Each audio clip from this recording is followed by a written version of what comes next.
The Cabading killings were prompted by his daughter and her husband's refusal of his request for the couple to live in the family home. And then there's what happened to the two. The American dad eventually confessed to the murders and is currently serving life imprisonment. The Filipino father shot himself to death right after killing his family. National artist Nick Joaquin wrote about the Cabading murders in a piece called The House on Zapote Street, which was adapted by Mike de Leon into the acclaimed film Kasong in 1981. This makes the murder in Makati, which made the front page of newspapers, a darker tale.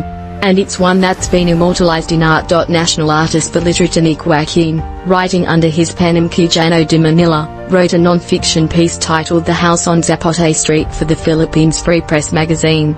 It was later included in his 1977 anthology book reportage on crime, 13 Horror Happenings that hit the headlines. This piece was then adapted into an acclaimed film released in 1981.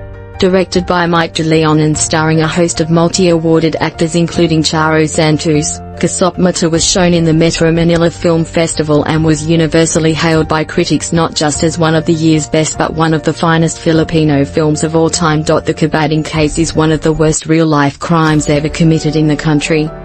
January 18, 1961, cop kills daughter, son-in-law. Hymns of this bizarre and horrific incident, a front-page headline news in 1961, became the subject of a 1981 Mike de Leon critically acclaimed movie, Kasong.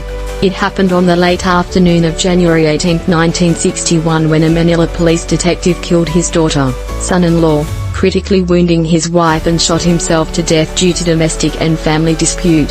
Here's the full account of that fateful and unfortunate tragedy. A Manila police detective, driven to a fit of madness during a family quarrel, killed his only daughter and son-in-law, shot and wounded his wife and then blew his brains out with the same gun at their plush residence in Makati, Rizal, shortly before 5:45 p.m. yesterday. The amok was Pablo Cabading, 48, a plainclothesman assigned with the Criminal Investigation Laboratory of the Manila Police Department.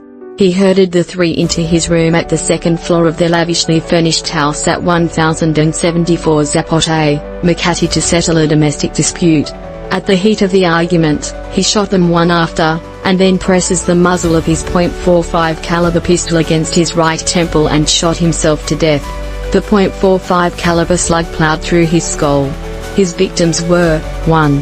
Mrs. Asuncion Cabading, 45, his wife, who sustained multiple gunshot wounds. Mrs. Cabading, up to press time last night, was in serious condition at the Philippine General Hospital.